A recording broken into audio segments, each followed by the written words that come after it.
সুপ্রিয় শিক্ষার্থী বন্ধুরা, তোমরা সবাই কেমন আছো? আশা করি সবাই অনেক অনেক ভালো আছো। আজকের ভিডিওতে আমরা আলোচনা করব যে এইচএসসি বা সমমান পরীক্ষার কোন বিষয়ে কত নম্বর পেলে পাস। দুইটা পত্র মিলিয়ে একসাথে পাস, নাকি দুইটা পত্রতে আলাদা আলাদা পাস করতে হবে? সৃজনশীলে কত পেলে পাস, নৈর্বৃত্তিকে কত পেলে পাস, ব্যবহারিকে কত পেলে পাস, কীভাবে গ্রেড নির্ধারণ করা হয়, ডিটেলস জানতে পারবে আজকের ভিডিও থেকে। শুধু তাই নয়, এতদিন তোমরা জেনে এসেছো যে কোন পরীক্ষায় কোন বিষয়ে কত নম্বর পেলে পাস। এটা বিভিন্ন জন তোমাদেরকে বিভিন্নভাবে দেখিয়েছে, কারণ তারা কেউই তোমাদেরকে বোর্ডের রেফারেন্স দেখায়নি। আজকে আমরা বোর্ডের রেফারেন্স দেখাবো, যে বোর্ড থেকে যেই লিস্ট দেয়া হয়েছে বা যেই তালিকা দেয়া হয়েছে যে কোন নম্বরে কত পেলে পাস হবে, কিভাবে পাস হবে, এবং জাতীয় শিক্ষাক্রম ও পাঠ্যপুস্তক বোর্ড থেকে কোন নোটিশ দেওয়া হয়েছে সেখান থেকেও জানানো হয়েছে যে কোন বিষয়ে কত নম্বর পেলে পাস। গ্রুপের বিষয়েও এবং আবশ্যিক বিষয়েও সকল বিষয়ে তোমরা জানতে পারবে। তো এতদিন তোমরা জেনে এসেছো বিভিন্ন জনের কাছ থেকে বিভিন্ন রকম, তারা কেউই তোমাদেরকে রেফারেন্স দেখায়নি। তো আজকে আমরা রেফারেন্স সহ বোর্ডের নীতিমালা অনুযায়ী কোন বিষয়ে কত পেলে পাস সে বিষয়ে আমরা জানতে পারবো বিস্তারিত। সো দেরি না করে চলে যাচ্ছি মূল টপিকে। তার আগে সবাইকে ছোট্ট একটা রিকোয়েস্ট করব, যারা এখনও আমাদের চ্যানেলটিকে সাবস্ক্রাইব করনি তারা এখনই ইএনইউবি চ্যানেলটিকে সাবস্ক্রাইব করে রাখো। তাহলে পরবর্তীতে তোমাদের জন্য প্রয়োজনীয় সকল আপডেট পেয়ে যাবে সবার আগে ইএনইউবির পক্ষ থেকে। আর যারা অলরেডি সাবস্ক্রাইব করেছো তোমাদের সবাইকে জানাচ্ছি অনেক অনেক অভিনন্দন। আচ্ছা, এইখানে তোমরা দেখতে পাচ্ছ যে www.nctv.gov.bd জাতীয় শিক্ষাক্রমের ওয়েবসাইট থেকে এই লিস্ট দেয়া হয়েছে। এইচএসসি ও সমমান পরীক্ষার নম্বর বন্টন এটা চলে এসেছে 2017 সালের পরীক্ষা থেকে কার্যকর। 2017 সালের আগে সব কিছু হুবহু ছিল, কিন্তু 2017 সাল থেকে শুধুমাত্র আইসিটি বিষয়টা যোগ করে নতুন এই লিস্টটা প্রণয়ন করা হয়েছে। তো এই লিস্ট চলছে 2017 সাল থেকে।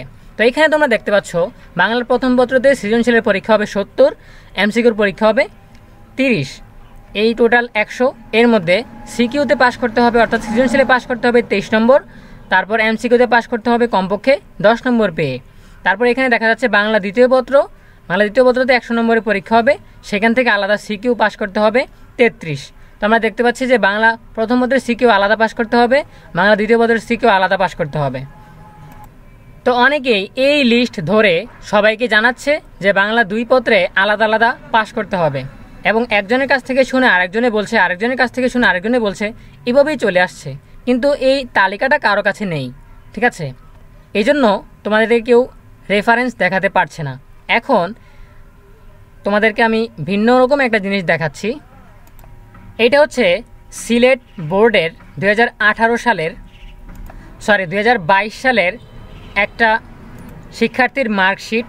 তো এই মার্কশিটে দেখা যাচ্ছে যে বাংলায় থিওরিতে সে পেয়েছে 21, কিন্তু আমরা দেখেছিলাম যে 23 পেলে পাস করবে। তো এখানে আমরা দেখতে পাচ্ছি যে সে থিওরিতে 21 পেয়েছে, তারপরও তার পাস এসে গেছে, সে বি গ্রেড পেয়েছে বাংলায়। কিন্তু এটা কিভাবে হলো? তার মানে আমরা এতক্ষণ ধরে যে তালিকা দেখছিলাম এই তালিকা ভুল।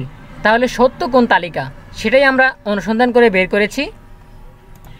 2017 সালের সেই লিস্টের পর 2019 সালে নতুন করে একটা লিস্ট প্রণয়ন করা হয়েছে, সেটা হচ্ছে লেখাটা ঠিকমতো বোঝা যাচ্ছে না, ট্যাবুলেশন নীতিমালা অনুযায়ী এইচএসসি পরীক্ষার বিভিন্ন বিষয়ের ন্যূনতম 5 নম্বর পরবর্তীতে নতুন করে আপডেট করা হয়েছে। সো এটাই হচ্ছে তোমাদের জন্য সর্বশেষ আপডেটেড লিস্ট, যেখান থেকে বিভিন্ন বিষয়ের ন্যূনতম 5 নম্বর দেখা যাবে। সো প্রথমেই দেওয়া আছে বিষয়কোড 101, 102, অর্থাৎ বাংলা প্রথম পত্র এবং দ্বিতীয় পত্র এই দুইটা মিলে একসাথে বলা হয়েছে। তো বিষয়কোড 101 যোগ 102 এই দুইটা মিলে সৃজনশীলের পরীক্ষা হবে 170, অর্থাৎ প্রথম পত্রে 70 আর দ্বিতীয় পত্রে 100, এই মিলে 170 নম্বরের পরীক্ষা হবে। আর বহু নির্বাচনী পরীক্ষা হবে 30, অর্থাৎ প্রথম পত্রের এমসিকিউ, ঠিক আছে? তো এই 170-এর মধ্যে পেতে হবে 50, আর বহু নির্বাচনী 30-এর মধ্যে পেতে হবে 9। সংখ্যাটা ঠিকমতো বোঝা যাচ্ছে না, এটা হচ্ছে 170-এর মধ্যে পেতে হবে 57, আর বহু নির্বাচনের মধ্যে পেতে হবে 9। তো এই 57 আর 9 মিলে 66, অর্থাৎ বাংলা প্রথম পত্রের যে উত্তরপত্র তত্ত্বীয় সেটাতে রয়েছে 70 আর দ্বিতীয় পত্রে রয়েছে 100। এই দুইটা খাতা মিলে তত্ত্বীয়তে 50 নম্বর পেলেই হয়ে যাবে, দুইটা মিলে পাস, দুইটা মিলে 50 পেলেই হয়ে যাবে। আর বহু নির্বাচনীতে 9 পেলেই হয়ে যাবে 66, ঠিক আছে। এরপর হচ্ছে বিষয় কোড 107, 108 অর্থাৎ ইংরেজি প্রথম পত্র ও দ্বিতীয় পত্র। ইংরেজি প্রথম পত্র ও দ্বিতীয় পত্রতে সৃজনশীলের মোট নম্বর অর্থাৎ তত্ত্বীয় পরীক্ষায় মোট নম্বর হচ্ছে 200, 100, 100 করে। এটার মধ্যে বহু নির্বাচনী নেই।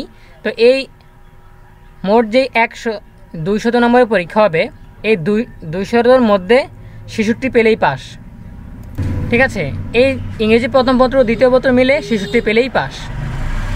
এরপর রয়েছে 269 যোগ 270, 117 যোগ 118, 271 যোগ 272 অর্থাৎ এইখানে যে বিষয়গুলো রয়েছে এগুলো হচ্ছে এমন বিষয় যেগুলোতে ব্যবহারিক নেই, ঠিক আছে।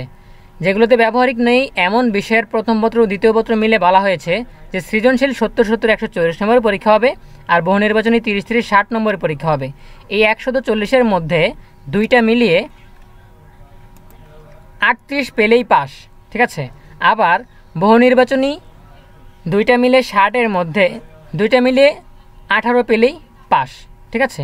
তো এই 38 আর 18 মিলে 66 হয়ে যাচ্ছে, ঠিক আছে। এরপর বলা হয়েছে 174 যোগ 175, 176 যোগ 177। এখন এই বিষয়গুলো হচ্ছে যেসব বিষয়ে ব্যবহারিক রয়েছে। তো এসব বিষয়ে সৃজনশীলে মোট পরীক্ষা হবে প্রথম পত্রে 50, দ্বিতীয় পত্রে 50 অর্থাৎ 100। তারপর বহু নির্বাচনী পরীক্ষা হবে প্রথম পত্রে 25, দ্বিতীয় পত্রে 25 অর্থাৎ 50। এরপর ব্যবহারিকে পরীক্ষা হবে 25, 25, 50। তো এই সৃজনশীল 100-র মধ্যে পেতে হবে 34।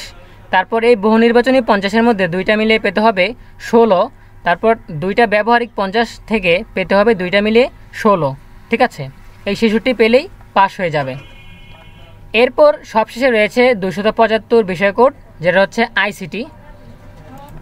সো আইসিটি বিষয় সৃজনশীলে পরীক্ষা হয় 50 নম্বর, বহু নির্বাচনীতে পরীক্ষা হয় 25 নম্বর, ব্যবহারিকে পরীক্ষা হয় 25 নম্বর।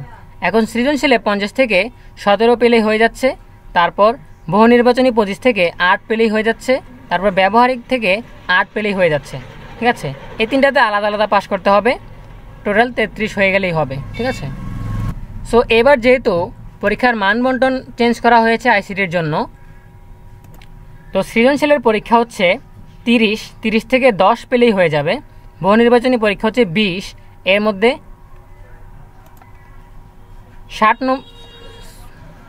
7 নম্বর পেলেই হয়ে যাচ্ছে। তারপর ব্যবহারিক পরীক্ষা হচ্ছে 25 নম্বর, এর মধ্যে 8 পেলেই হয়ে যাচ্ছে। সো এই ছিল তোমাদের এইচএসসি পরীক্ষার বিভিন্ন বিষয়ের মান বন্টন এবং কোন বিষয়ে কত পেলে কিভাবে পেলে পাস সে বিষয়ে বিস্তারিত।